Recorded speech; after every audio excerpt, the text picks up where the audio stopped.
Qu'elle réside en milieu urbain ou rural, elle est l'essence de l'existence puisqu'elle porte la vie. Ce mois de mars, c'est la femme à l'honneur avec un regard singulier sur la femme rurale. Mobilisons-nous donc pour investir en elle et prônons le développement rural, la production alimentaire et l'éradication de la pauvreté.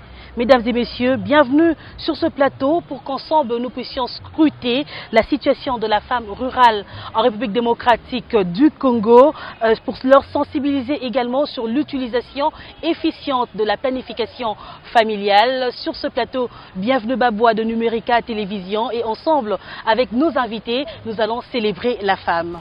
Et oui, Patricia, sur ce plateau, nous avons Madame la ministre du Genre, Famille et Enfants, Madame Chantal Safou. Nous avons le docteur Senen Anton, il est représentant résident de l'UNFPA en République démocratique du Congo, et Madame Annie Maudit, présidente d'une ONG qui encadre la jeune fille Afia Mama. Soyez les bienvenus, mesdames. Et la femme oblige, nous célébrons la femme justement, Madame la ministre. Ce 8 mars, l'accent est placé justement sur la femme rurale. Est-ce qu'on peut connaître aujourd'hui c'est quoi la situation de la femme rurale en République démocratique du Congo? Je crois que nous l'avons dit dans toutes nos interventions ces derniers temps. Sa situation est celle que nous connaissons. C'est une femme qui ploie sous des durs labeurs tout le jour. Elle doit travailler, sortir très tôt le matin, revenir tard. Elle a des problèmes des intrants, elle a des problèmes des outils pour qu'elle puisse renforcer sa production. Elle a aussi des problèmes de sa santé. Elle doit se reposer aussi. Elle doit nourrir sa famille et tout. Beaucoup de difficultés, beaucoup de réalités qui se présentent à elle, qui ont fait que nous avons dit que cette femme qui ploie sous des durs labeurs comme ça, dont on parle peu, très peu, et que cette femme méritait qu'on puisse la mettre à l'honneur, à l'avantage du thème international. Nous nous sommes dit que nous, au pays, proposons un thème, et nous tirons toujours notre thème du thème international. Proposons un thème qui puisse la mettre à l'honneur, qui puisse la mettre en valeur. Voilà pourquoi nous avons dit une marche à l'honneur de cette femme. Le tableau est sombre, vous le savez. Nous disons, essayons de parler d'elle. Et les réactions ont été inattendues hier. Nous avons été avec cette femme qui s'est sentie considérée, qui a été à l'honneur. Une marche sur 8 km, une marche de santé, à laquelle elle a participé elle aussi. Et le représentant a participé à cette marche. Il a marché 8 km avec les femmes rurales, avec la première dame qui a été la marraine de l'activité d'hier. Nous avons dit allons vers elle à la vallée de l'Ansele. Nous sommes allés vers elle, nous avons essayé de la mettre à l'honneur. Mais pour dire en bref, je dirais que sa situation est celle que nous connaissons. Et nous avons dit, mettons-la à l'honneur, parlons d'elle. Et toutes ces activités qui continuent durant le mois de la femme, c'est toujours elle au centre. Et à la fin, nous nous dirons qu'est-ce que nous avons fait et qu'est-ce que nous devons continuer à faire. Bien sûr, nous avons toujours nos yeux tournés vers nos partenaires aussi qui nous accompagnent toujours pour que nous puissions chercher à trouver des solutions à cette situation. Et donc sa situation n'est pas du tout celle qu'on aimerait, mais essayons de tout faire puisque nous l'avons mis au centre de tout. Essayons de tout faire pour améliorer nos gouvernements et avec l'appui des partenaires, nous nous y attelons. D'accord. Tout justement, Madame la ministre, comment promouvoir cette femme rurale? Nous connaissons sa situation, vous venez de le dire, mais comment promouvoir pour assurer le développement non seulement local et aussi lutter contre la pauvreté? Comment promouvoir cette femme rurale aujourd'hui? Nous, à notre niveau, nous avons pensé à soutenir toutes les initiatives d'autonomisation. Et au niveau du ministère du Genre, Enfants et Familles, nous avons tout un service, le FONAFEN, qui a à son sein un autre service que nous appelons le Fonds d'investissement pour la femme.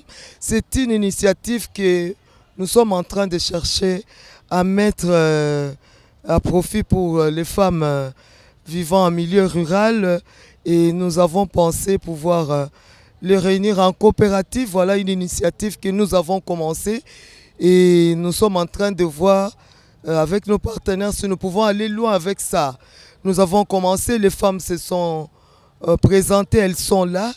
En dehors du FIF, nous avons d'autres initiatives que nous encourageons, des femmes au niveau rural. Nous sommes ici à l'Académie de Beaux-Arts. Vous avez érigé votre plateau ici, ici à l'Académie de Beaux-Arts, où nous avons organisé la 6e édition de la foire de l'entrepreneuriat féminin. Et là, vous voyez des femmes qui sont là, qui sont venues, des femmes vivant en milieu rural sont là et sont venues proposer les produits de leur travail. Et nous les encourageons par quelques appuis, par notre présence. Elles sont là, elles présentent leurs produits, les gens viennent visiter, les gens achètent les produits de leur champ. Seulement le fait de les avoir mis ensemble ici, de leur avoir donné des stands pour qu'elles puissent présenter leurs produits, cela est déjà un pas que nous sommes en train de faire pour démontrer qu'au niveau du gouvernement, au niveau du ministère du Genre, nous pensons à elles. Et voilà.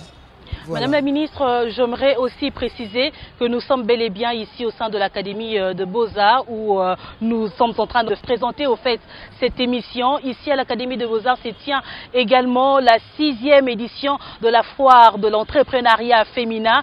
C'est donc une façon de pouvoir promouvoir la femme, mais aussi la femme rurale. Madame la ministre, une petite autre question pour vous avant que nous puissions passer la parole aux autres intervenants qui sont avec nous sur ce plateau. Vous connaissez les problèmes des femmes. On va justement, avant que vous ne puissiez répondre à cette question, demander à la régie de nous balancer un élément sur la perception de la femme rurale, justement, de cette célébration.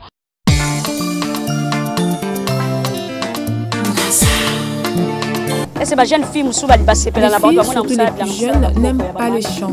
Elles s'en moquent car elles estiment que c'est bon pour les vieilles que nous sommes. Mes enfants, par exemple, détestent ça.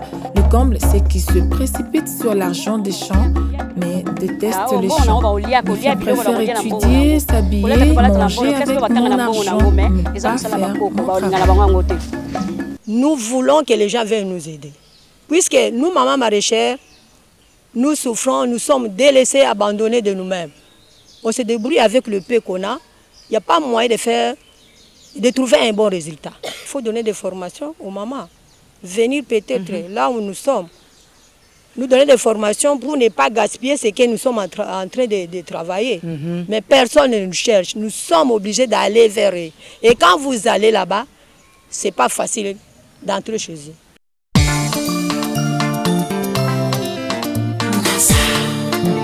Est-ce que vous pensez que cette célébration ne va pas seulement s'arrêter aujourd'hui, vous allez continuer à accompagner la femme rurale pour son épanouissement? Je crois que je vous ai parlé tout à l'heure des initiatives au sein du FONAFEN, une structure du ministère. En dehors de ça, nous avons d'autres initiatives et nous n'avons pas commencé aujourd'hui. L'année passée, nous avons organisé une mini-foire autour de la femme rurale parce que c'était la célébration de la Journée internationale de la femme rurale et nous avons organisé une mini-foire qui a eu lieu devant Maïcha Park. On a pu réunir une grande partie des femmes qui sont venues de tout le coin de Kinshasa. Pendant 3 jours, elles étaient là et nous avons pu organiser avec un partenaire une formation sur place. Sur place, on a organisé une formation pour leur permettre d'acquérir d'autres connaissances sur la façon de conserver leurs produits. On avait constaté que le premier jour, lorsqu'elles ont étalé leurs produits, le soir, lorsqu'elles ne les avaient pas écoulés, c'était destiné à la consommation. Et donc, c'était une perte pour elles. Quand elles amènent ça, c'est pour qu'elles puissent obtenir quelque chose qui leur permet d'aller de l'avant. Et quand elles rentrent à la maison, elles doivent encore consommer cela. Et le jour suivant, elles recommencent à zéro. Alors, avec un partenaire, on a pu leur donner une formation pour la façon de conserver les légumes qui n'ont pas été écoulés. Et les femmes ont été très contentes. Aujourd'hui, quand vous visitez la foire ici, vous verrez que les femmes sont en train de mettre ça en application. Elles nous montrent, quand je passe, elles me disent « Excellence, la formation dont nous avons bénéficié, voilà les résultats.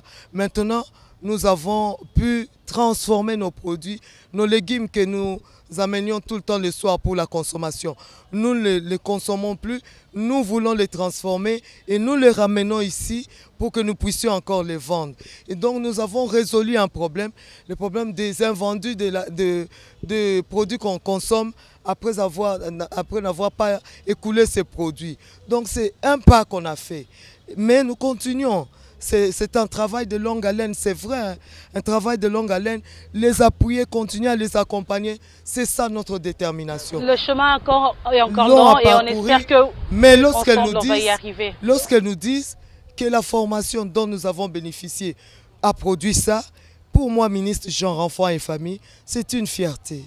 C'est une fierté de n'avoir pas prêché dans les déserts. C'est vrai que sur ce plateau, c'est la célébration de la journée de la femme, mais il y a également un homme, on dira un homme genré, le représentant de l'UNFPA, Dr Senet. Merci de votre disponibilité pour parler justement de la planification familiale. Alors, ma question est celle de savoir comment est-ce que la planification familiale peut booster la productivité de la femme rurale? Merci beaucoup. Madame la ministre l'a évoqué tout à l'heure dans son intervention. Elle a parlé de la santé. Elle a parlé de l'autonomisation de la femme. Nous nous ajoutons à ces deux paramètres, nous ajoutons l'environnement et nous ajoutons la paix et la sécurité. Et je m'explique. Pour la santé, la femme rurale, alors le métier le plus dangereux pour la femme rurale aujourd'hui, c'est de donner la vie. Parce que elle perd trop souvent la vie comparée aux femmes qui sont dans les zones urbaines. Ça, c'est un. Deuxièmement, la femme se retrouve dans un cycle infernal, je dirais, d'accouchement-grossesse, parce qu'elles n'ont pas accès aux méthodes de contraception qui leur permettent d'espacer les naissances. Ce qui fait qu'elle n'a pas le temps de s'adonner aux activités économiques, aux activités génératrices de revenus et donc de participer pleinement à la productivité du pays. Alors, la femme rurale se retrouve en train de contribuer au déboisement pour pouvoir utiliser le charbon pour préparer.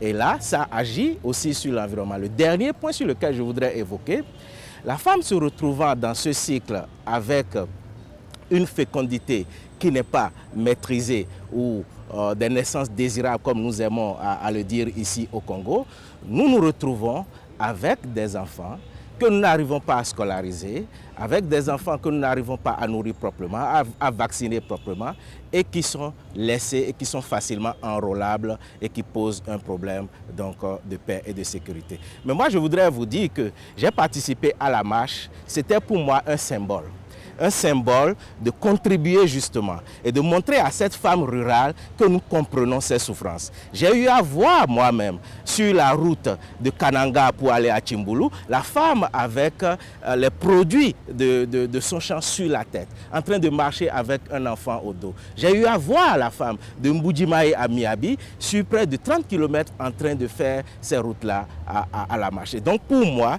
c'était de façon symbolique dire à la femme rurale, nous comprenons vos défis, nous comprenons vos besoins et donc nous voudrions pleinement contribuer à l'autonomisation de la femme. D'accord, tout à fait, docteur Senen, vous êtes un homme de terrain visiblement, à voir les trajets que vous avez fait dans le Kasaï, mais je crois bien que vous avez remarqué que les services de planification sont moins visibles dans la périphérie, dans les zones rurales. Il n'y a pas assez de services de santé. Pourquoi cela ? Vous avez raison, madame. Et c'est pourquoi ici aussi, de façon symbolique, sur ce site, nous avons mis une clinique mobile. Les raisons sont très simples. Elles sont de trois ordres. D'abord, il n'y a pas les intrants. Madame la ministre l'a mentionné.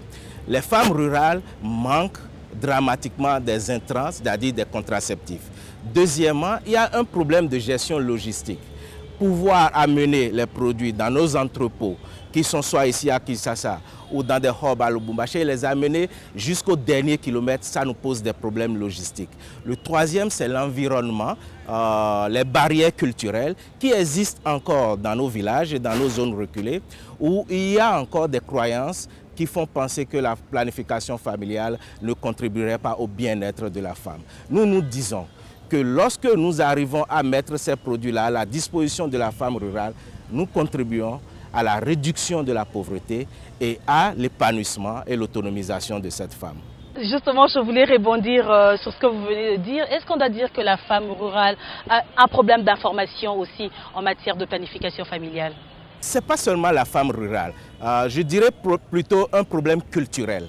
Parce que souvent, et c'est pour ça aussi que je dis, je suis heureux de participer à ce panel, nous les hommes, nous devons accompagner la femme. Nous devons pouvoir rendre à la femme toute son autonomie, lui permettre d'avoir le droit d'utiliser son corps comme elle l'entend, c'est-à-dire de décider quand elle veut être enceinte, combien d'enfants elle veut avoir et à quel rythme elle veut avoir cela. Donc les pesanteurs culturelles sont encore là dans nos sociétés, particulièrement dans les milieux ruraux. Et c'est pour ça que nous travaillons avec le ministère du Genre, Enfants et Famille et d'autres partenaires au développement. Afia Mama est là sur le plateau pour essayer de changer ces normes sociales et permettre l'utilisation des produits de contraception. Annie Maudit, elle encadre les jeunes, mais généralement quand on parle de femmes rurales, on ne fait pas souvent allusion à la jeune fille. Même l'image en arrière-plan montre une dame assez âgée. On ne fait pas allusion à la jeune fille. Comment la jeune fille peut contribuer aussi au développement? Par rapport au thème de cette année, la jeune fille, comment elle peut apporter son soutien dans l'agriculture, dans le milieu rural? Merci beaucoup, Madame Bienvenue, et je remercie leurs excellences, Maman Chantal Safou et aussi le docteur Senen Oton, de nous avoir associés sur ces plateaux.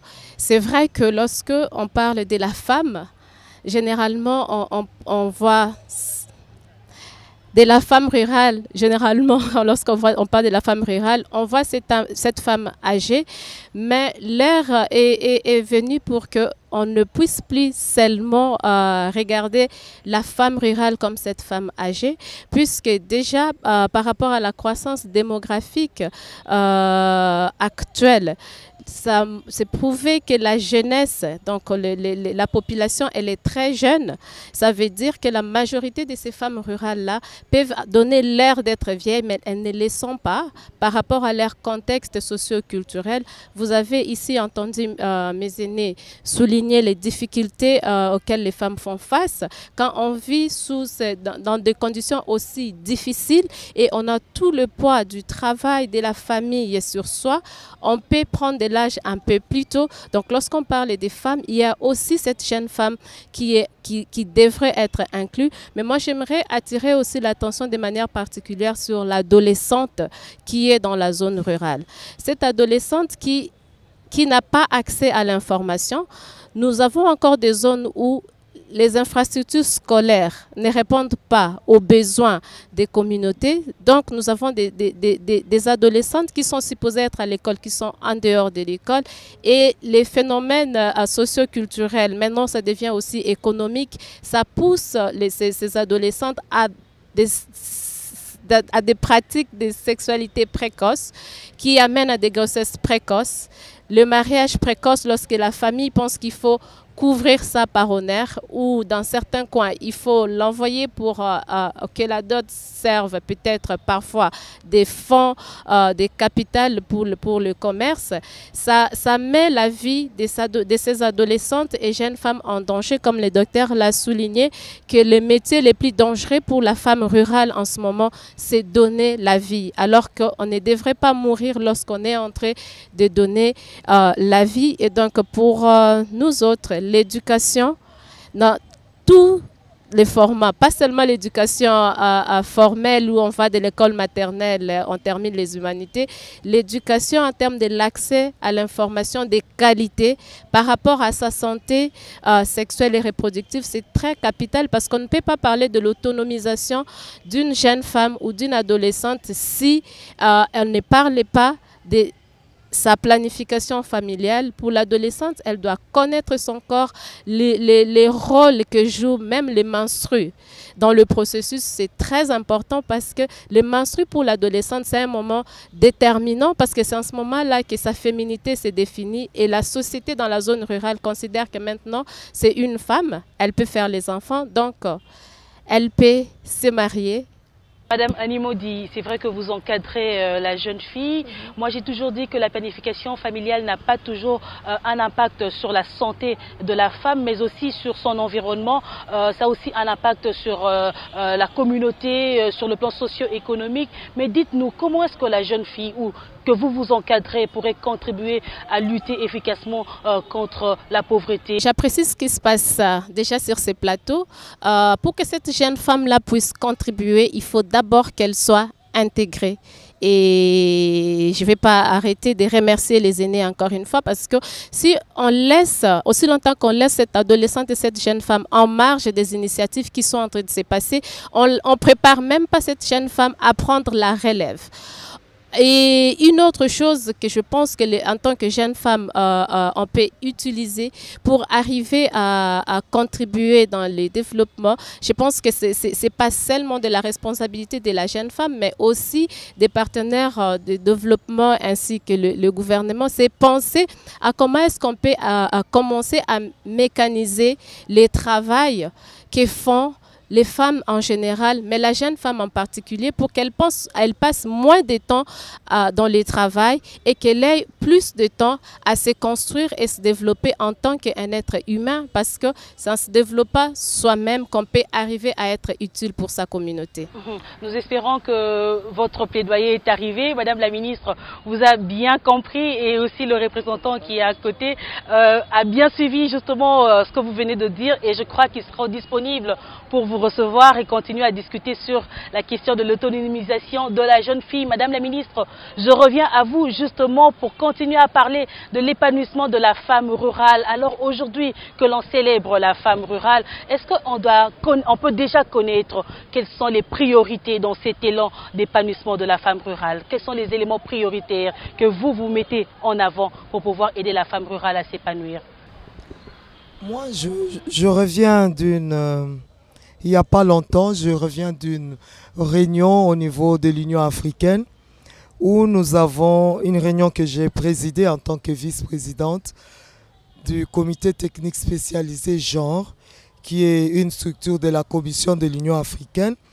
Et là-dedans, nous étions allés pour avoir une position commune de l'Afrique, les ministres du genre d'Afrique. On devait avoir une position commune que nous défendons à la 62e session de la CSW. Et là, il y a quelque chose d'important que nous avons dit et qu'un engagement commun que nous, ministres du genre d'Afrique, avons pris. Et je suis là-dedans. Je voudrais vraiment m'y atteler pour tous les projets que nous sommes en train de mettre en route pour la femme rurale, à commencer par tout ce que nous avons planifié ici, la foire, la marche et tout. C'est que nous devons tout mettre en œuvre pour que nous puissions alléger la tâche de cette femme. C'est vrai, vous me direz que on en parle tout le temps. Depuis la nuit de temps, on en parle, on dit qu'il faut alléger le travail de la femme, il faut l'alléger, il faut l'aider. Mais c'est plus un engagement que nous avons pris. Et moi, au niveau de notre ministère, nous sommes en train de voir qu'est-ce qui est possible de faire. Bien sûr, je le ferai avec nos partenaires de tout le temps. Je vais les convier à ce qu'ils puissent nous aider, nous accompagner comme ils l'ont toujours si bien fait, nous accompagner dans ce chemin-là. Nous avons dit là où au musée. Là où au musée. Et nous allons devoir commencer ça. On a dit qu'il faut que nous puissions permettre à cette femme de se reposer.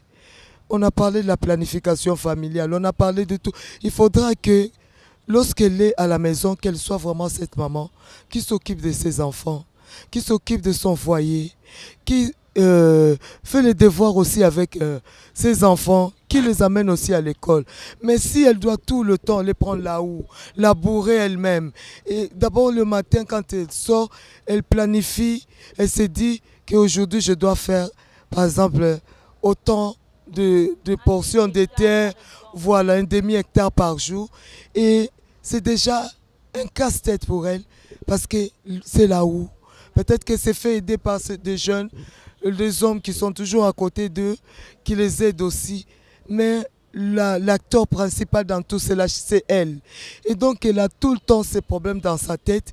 Et à côté de tout cela, sa famille est négligée. Quand elle rentre le soir, elle ne sait pas qu'est-ce qui s'est passé avec les enfants la journée. Ils sont allés à l'école, bien sûr, mais qu'est-ce qu'ils ont étudié? Est-ce qu'ils ont des soucis pour les devoirs? Est-ce qu'il y a ça? Donc, il y a une partie de ces responsabilités qui sont foulées aux pieds. Donc, si sans vous interrompre, Madame la Ministre, vous saluez l'importance de la planification familiale pour les femmes rurales. Oui, la planification familiale, la santé de la reproduction, c'est des questions qui nous touchent, pour lesquelles nous allons pour la sensibilisation, nous allons leur parler. Et donc, pour revenir à ce que je disais, nous nous sommes dit engagement pour l'aider à alléger sa tâche. L'alléger là-haut au musée. C'est le terme que nous avons retenu et qui est un engagement pour nous tous, que nous puissions l'aider par rapport à la modernité, l'aider à pouvoir se reposer, s'occuper des questions du planning familial, s'occuper des questions de la famille, lorsqu'elle va dans son travail et qu'elle peut le faire pour un temps et rentrer à la maison et s'occuper de la formation de cette jeune fille. Parce que quand elles vont au champ, elles s'amènent toujours avec leur jeune fille.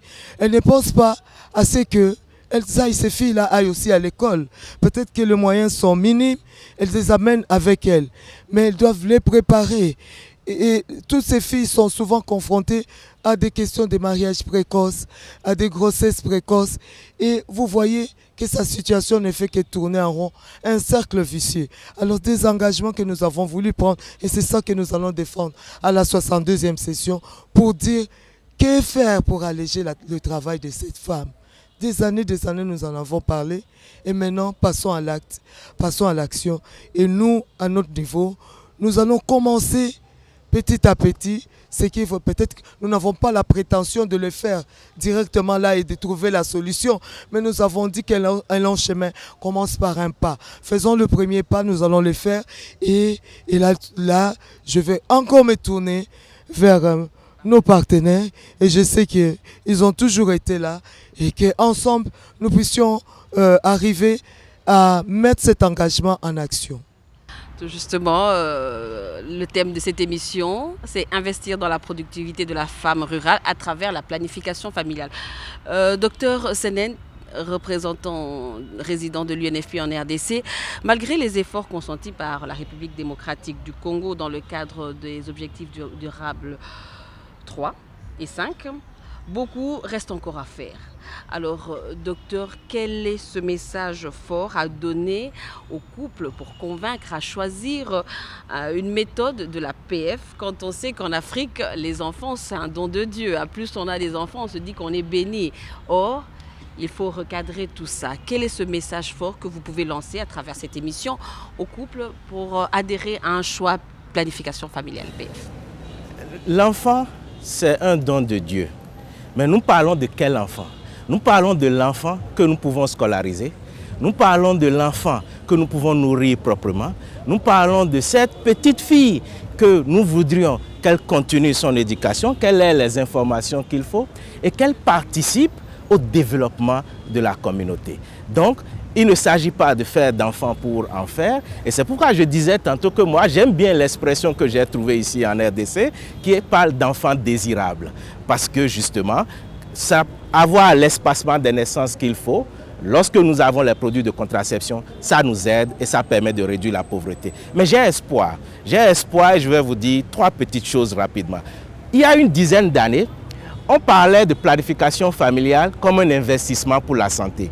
Aujourd'hui, nous reconnaissons nous tous que c'est un investissement, et vous l'avez dit vous-même, pour la réduction de la pauvreté, pour l'autonomisation des femmes. Ça, c'est un.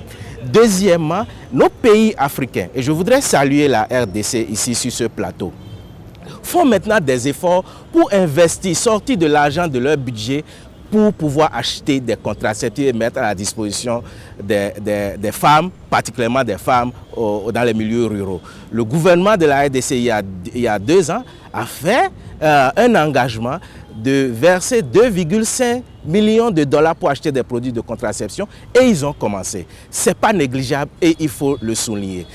Sous l'égide du ministère du Genre, Enfants et Familles, il y a une loi de la santé et de la reproduction qui permet de lever des barrières à l'utilisation de la planification familiale. Je voudrais faire un petit clin d'œil à mes hommes qui sont au Parlement pour que cette loi puisse passer. Et je voudrais finir pour dire que nous sommes tous convaincus qu'en investissant dans la planification familiale, nous avons espoir que nos pays vont non seulement atteindre l'émergence, mais avoir un statut de pays développé. Parce qu'il n'y a aucun pays au monde qui a atteint ce statut de pays développé avec des taux de fécondité que nous avons actuellement dans la plupart de nos pays en Afrique au sud du Sahara.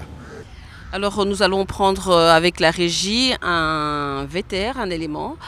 C'est par rapport à la clinique mobile que nous voyons ici dans ce site. L'UNFPA a pensé à mettre en place une clinique mobile pour celles qui le désirent, adopter une méthode PF et avoir aussi la bonne information. Mais une préoccupation quand même, monsieur le représentant, et l'après-campagne. Qu'en sera-t-il pour ces femmes ?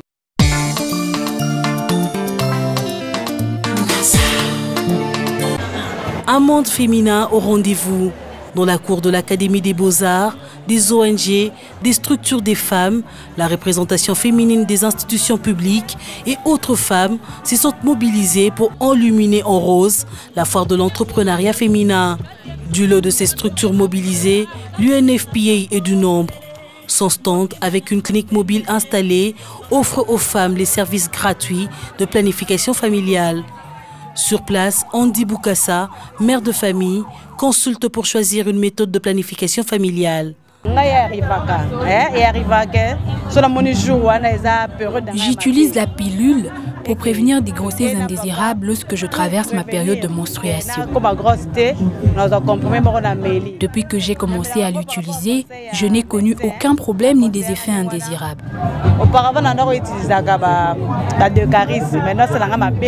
C'est très avantageux parce que ça me permet de planifier mes naissances. Je lance un appel à toutes les femmes d'emboîter le pas.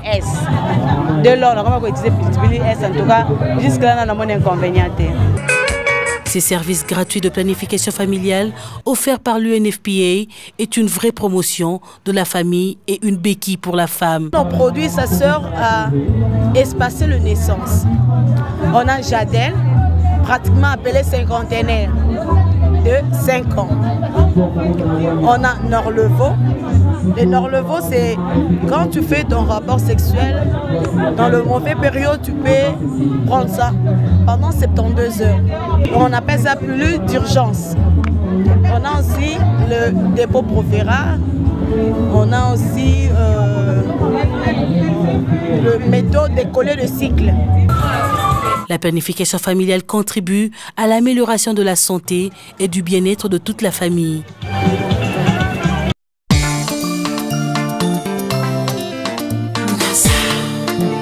J'ai eu à poser cette question au début, ça me tient vraiment à cœur. Quel sera le sort de ces femmes qui seront obligées, après cette campagne, de rentrer dans leur milieu? Il n'y aura pas ces cliniques mobiles. Comment faire pour pérenniser cette pratique de clinique mobile pour que ces femmes aient l'information à temps voulu? Vous avez raison, madame. Et la première stratégie pour nous, c'est d'assurer la couverture sanitaire universelle. Et c'est une priorité du ministère de la Santé. Donc, dans les formations sanitaires, nous nous assurons qu'il y a les intrants. Ça, c'est la première. Donc, après ces campagnes qui permettent de passer l'information, qui permettent de rapprocher les services de nos femmes, particulièrement en milieu rural, les femmes pourront alors se rendre dans les formations sanitaires et avoir des prestataires qui sont qualifiés pour les conseiller sur les produits qu'elles peuvent choisir. Parce que justement, c'est une question de choix. Nous avons toute une gamme qui permet à chaque femme de choisir quelle méthode elle veut. Donc voilà d'abord la première stratégie. La deuxième stratégie, j'ai dit que nous avons des goulots d'étranglement pour amener les produits là où les femmes sont, avec des difficultés logistiques. Donc nous essayons de travailler avec différents partenaires pour pouvoir, qui par bateau, qui par avion, qui même par des vélos, par des agents de santé communautaire, amener les produits vers les femmes sont. Et pour finir sur la clinique mobile, nous essayons, chaque fois qu'il y a un regroupement de femmes, de saisir ces opportunités, comme nous l'avions fait récemment avec Festival Amani, où nous avons mis des cliniques mobiles. Et vous allez voir bientôt, nous allons même les mettre dans les marchés, là où les femmes sont, parce qu'il faut amener l'information et les services là où les femmes sont. Ouais. Je vous remercie, Monsieur le représentant. Madame Animodi, vous encadrez les jeunes, c'est ça. Concernant tout justement les méthodes PF, quels sont les conseils que vous donnez aux filles que vous encadrez, puisque elles sont, vous l'avez dit tout à l'heure, elles sont sexuellement actives. Est-ce qu'il vous arrive aussi d'avoir des entretiens en ce qui concerne la planification familiale avec les jeunes filles que vous entendrez? Merci encore une fois. Effectivement, nous sommes partenaires avec le ministère du genre ainsi que UNFPA et nous faisons la mobilisation communautaire vraiment dans différentes communautés jusqu'au fin fond des villages et nous relayons justement l'information ainsi que même les intrants là où on ne peut pas attendre à ce que Maman Safi soit partout tout le temps, mais les jeunes, nous sommes nombreux et nous profitons de notre dynamisme de la jeunesse pour aller vers les communautés. Mais par rapport au conseil que nous donnons, avant même que j'en arrive au conseil, je reviendrai un tout petit peu à un plaidoyer. C'est par rapport à ces projets des lois cadres sur la santé. Nous menons vraiment un plaidoyer pour que le protocole de Maputo soit pris en compte dans les analyses des dispositions qu'on a données parce que c'est vrai, nous prêchons l'abstinence et pour ceux qui ne peuvent vraiment pas se retenir, j'ai ramené avec moi des préservatifs, on en a pour... Mais souvent, les jeunes se gênent de s'en procurer. Ils se gênent parce qu'ils n'ont pas d'informations, ils se gênent parce qu'il y a la stigmatisation, ils se gênent parce qu'après on vit dans l'hypocrisie, nous avons tous des croyances spirituelles, mais après avec la jeunesse, on ne sait pas toujours retenir son corps, alors on préfère prioriser l'abstinence, mais aussi parler des préservatifs pour ceux qui ne peuvent vraiment pas, parce qu'il vaut mieux prévenir que guérir. Nous savons qu'il y a un taux très élevé de mortalité due à l'avortement non sécurisé. Alors, au lieu qu'on en arrive là, nous pensons qu'on peut sauver des vies conseiller en donnant des options. Vous allez voir si mon t-shirt, ça dit « My body, my choice ». C'est une question de choix. Et si la loi passait, la loi va garantir justement ces options de choix que les femmes en général, mais la jeune fille en particulier peut en bénéficier.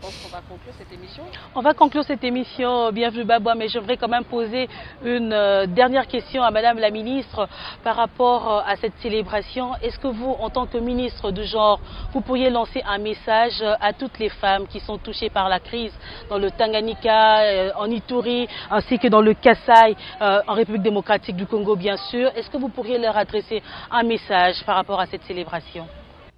Le ministère du genre hier... en célébrant la journée, lorsque je devais prendre la parole, j'ai convié d'abord l'assistance à observer 1 minute de silence pour penser à ces femmes de l'Ituri et des femmes d'ailleurs, du Kasaï, Tanganyika. Et je crois que c'était une façon pour nous de dire que nous pensons à ces femmes, nous pensons à leurs conditions Et vous savez, quand viennent les conflits, quand viennent les guerres, quand viennent des situations difficiles, c'est d'abord la mère qui cherche d'abord où mettre son bébé, son fils, les enfants. Et nous nous mettons à la place de cette mère qui ne sait quoi faire. Et nous nous disons, pensons à elle, une pensée pour elle. Et ensuite, nous disons que nous les encourageons, qu'elles sachent que nous ne les avons pas oubliées. Et moi-même, durant ce mois, je vais me rendre au Kasaï pour aller voir certaines d'entre elles. Mais nous disons que la situation de ces femmes nous préoccupe. Le gouvernement est à l'avant-plan pour pouvoir soulager tant soit peu les difficultés de toutes ces femmes. Le gouvernement va toujours à leur chevet, va toujours le voir pour les encourager, pour essayer de trouver une solution, pour leur trouver ne fût-ce qu'un toit ou caser leurs enfants. Et donc, il ne faut vraiment jamais passer sous silence tous les efforts qu'entreprend le gouvernement à chaque fois qu'il y a des crises ici et là pour encourager ces femmes, pour aller vers elles. Et je crois que j'irai leur apporter ces messages. Au Kasaï, j'irai apporter ces messages de soutien, d'encouragement à ces femmes. Et ce message d'espoir. Et c'est avec ce message d'espoir de la ministre du genre que nous allons conclure cet entretien. Merci, monsieur le représentant. Merci, madame la ministre. Merci, Annie Maudit. Et merci aussi à vous, chers téléspectateurs, de nous avoir suivis. Merci, au revoir.